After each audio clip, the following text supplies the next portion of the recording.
نحمده ونصلي ونسلم على رسوله الكريم اما بعد فاعوذ بالله من الشيطان الرجيم بسم الله الرحمن الرحيم وما من دابة في الارض الا على الله رزقها ہر جاندار اور زیرو کا رزق اللہ تعالیٰ نے اپنے ذمہ لیا ہے۔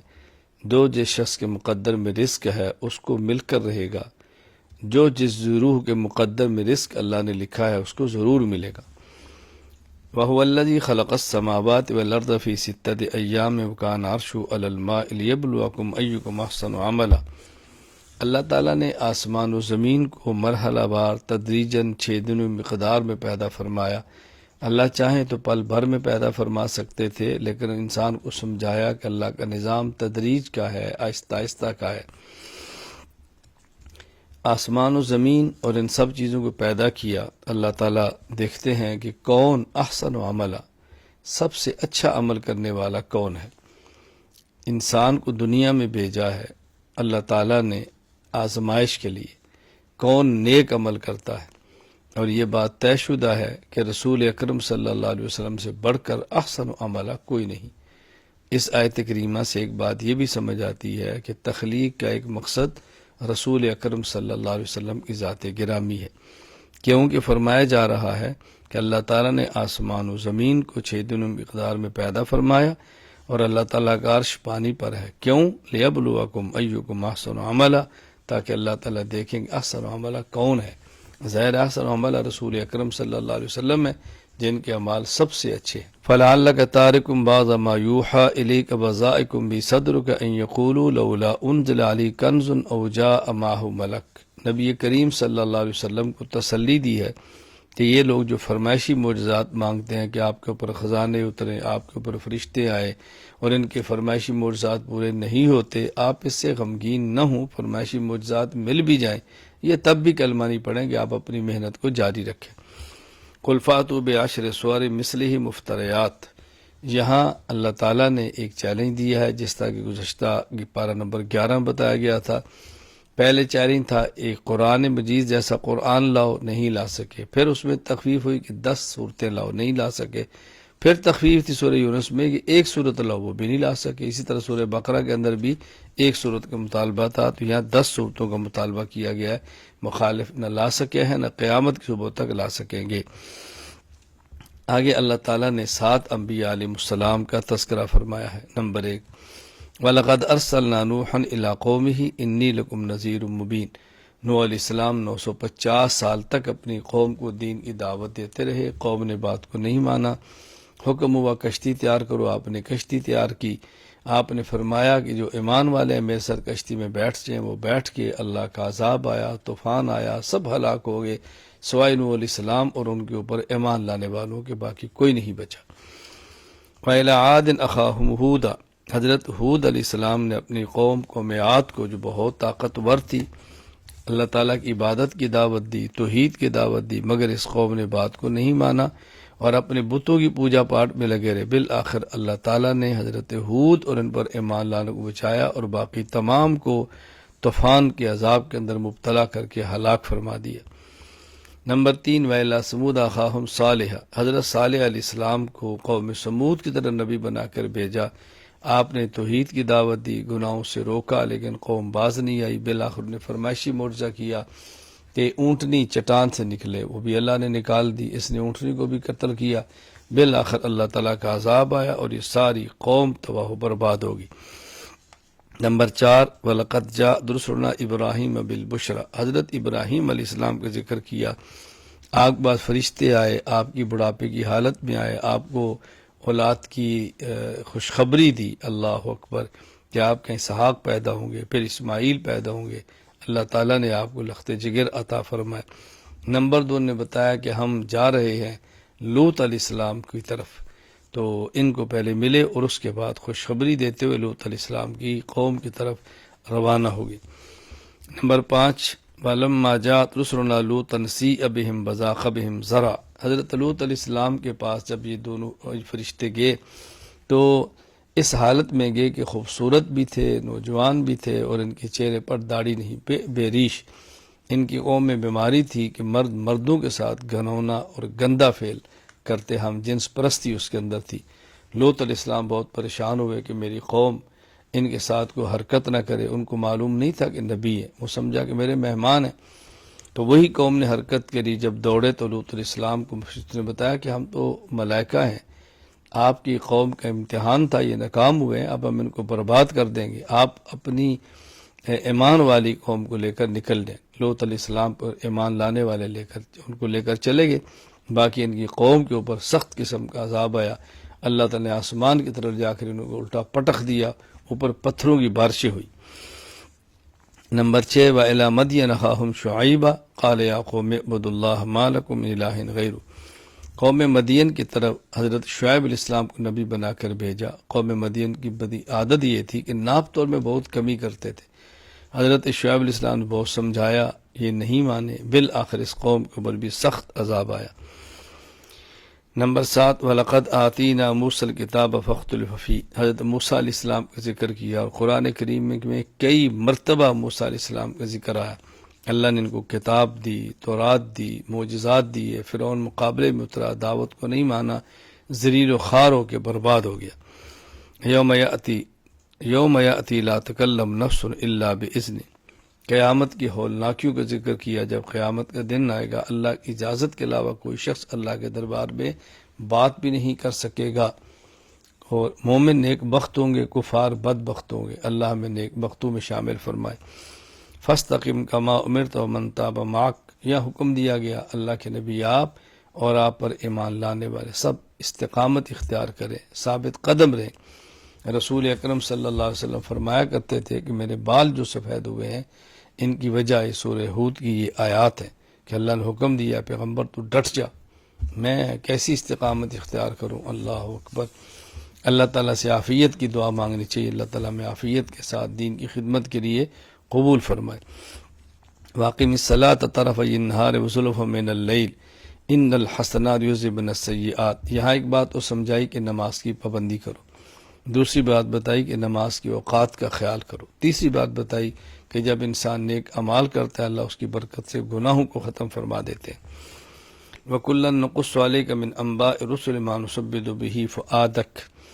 انبیاء علیہ السلام کا تذکرہ رسول اکرم صلی اللہ علیہ وسلم کے سامنے کیا، اور حکمت بتائی گئی، اس کے ذریعے ہم آپ کو ثابت قدم رکھنا چاہتے ہیں، آپ کے دل کو مضبوط رکھنا چاہتے ہیں۔ انسانی فطرت ہے، جب کسی کی مشکلات کو سنتا ہے تو اپنی مشکلات سہنی آسان ہو جاتی ہے۔ سورہ یوسف، اس صورت میں چونکہ یوسف علیہ السلام ہی کا قصہ ہے، بڑی تفصیل کے ساتھ ہے، تو صورت کا نام ہی سورہ یوسف رکھ دیا گیا۔ یہودیوں نے نبی کریم صلی اللہ علیہ وسلم سے سوال کیا کہ بنی اسرائیل فلسطین سے مصر میں جا کر کیسے آباد ہوئے۔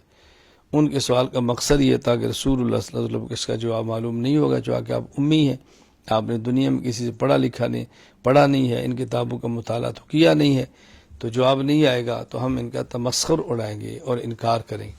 اللہ تعالیٰ نے وحی بھیجی اور سورہ یوسف نبی پاک صلی اللہ علیہ وسلم پر نازل ہوئی، اور آپ نے سارا واقعہ ان کو قرآن کریم کے لفظوں میں بیان فرما دیا۔ نحن نقص علیک احسن القصص بما اوحینا الیک ھذا القرآن۔ اللہ تعالیٰ نے سورہ یوسف میں حضرت یوسف علیہ السلام کے قصے کو احسن القصص، بہترین قصہ فرمایا۔ ایک تو وجہ کہ اس قصے کے اندر عبرتیں ہیں، نصیحتیں ہیں، سیرت و سوانح ہے، زہد و تقوی ہے، واقعات بہت اہمیت کے ساتھ بیان ہوا پورا واقعہ۔ اور دوسری وجہ کہ حضرت یوسف علیہ السلام وہ واحد نبی ہیں کہ جن کا مکمل قصہ تفصیل کے ساتھ واقعہ ایک ہی صورت میں تسلسل کے ساتھ بیان کیا گیا ہے، یہ احسن القصص ہے۔ اذ قال یوسف لابیہ یا ابت انی رأیت 11 کوکبا والشمس والقمر رأیتهم لی ساجدین۔ حضرت یوسف علیہ السلام نے اپنے والد صاحب سے گزارش کی کہ میں نے خواب دیکھی ہے کہ 11 ستارے، سورج اور چاند مجھے سجدہ کر رہے ہیں۔ حضرت یعقوب علیہ السلام اور ان کی اہلیہ، یہ والد اور ماں، سورج اور چاند، اور ان کے 11 بھائی، یہ 11 ستارے خواب میں دیکھا۔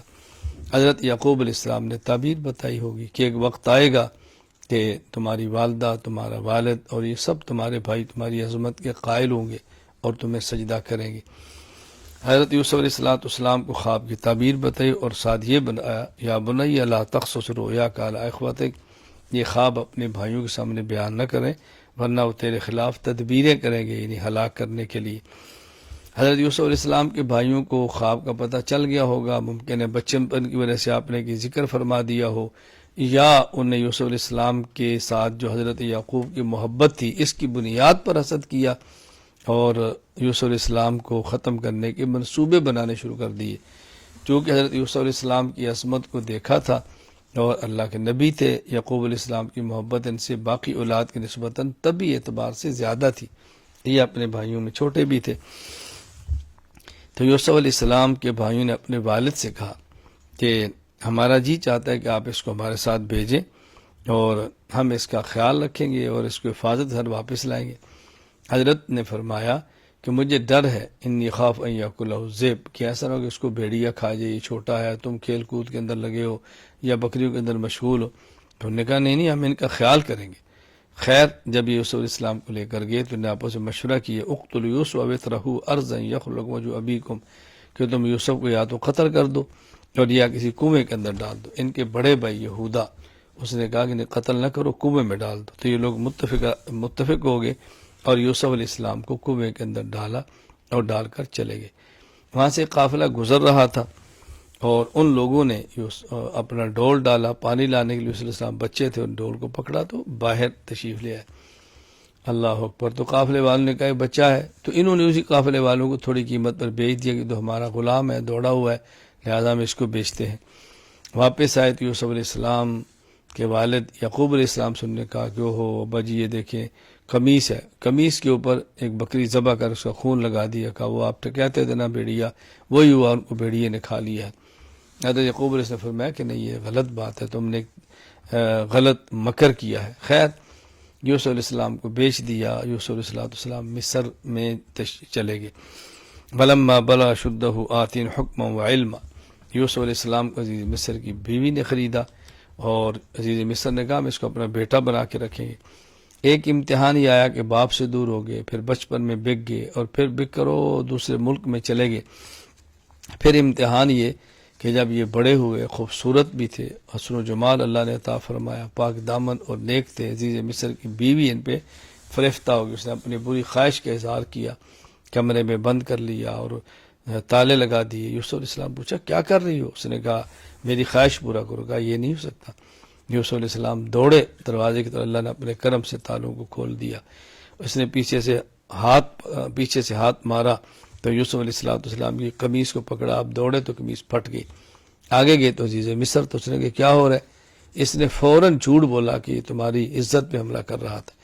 یوسف علیہ السلام نے کہا حاشا وک اللہ، میں کیسے کام کر سکتا ہوں، یہ تو یہ کر رہی تھی، میں ایک چھوٹا بچہ تھا۔ اللہ نے اس کو قوت گویائی دی، اس نے گواہی دی کہ عزیز مصر آپ ایسا کرو، ان کی قمیص دیکھو، قمیص آگے سے پھٹی ہو تو یوسف غلط کہتا ہے، قمیص پیچھے سے پھٹی ہو تو عورت جھوٹ بولتی ہے۔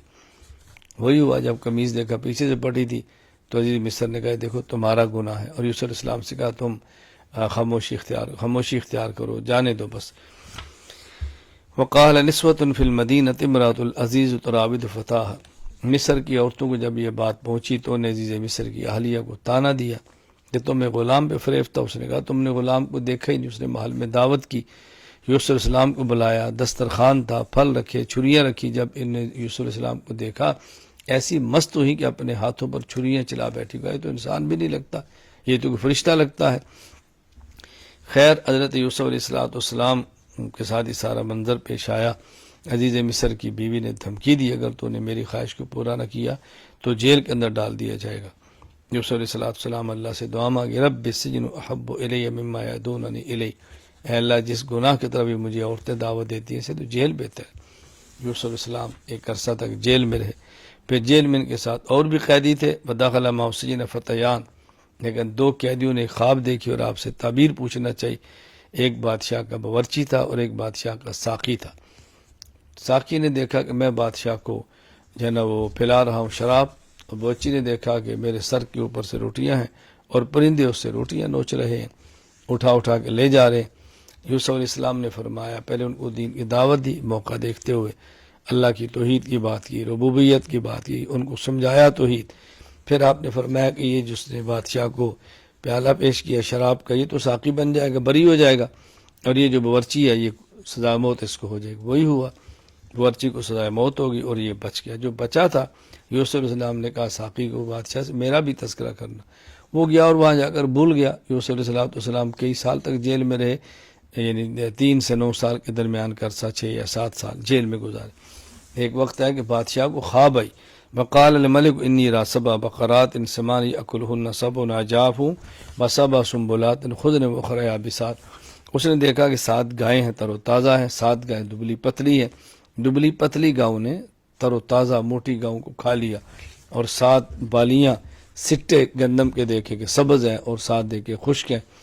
وہ شخص نے کہا درباری لوگوں سے خواب پوچھی تو نے کہا تو خیالات اور کچھ بھی نہیں۔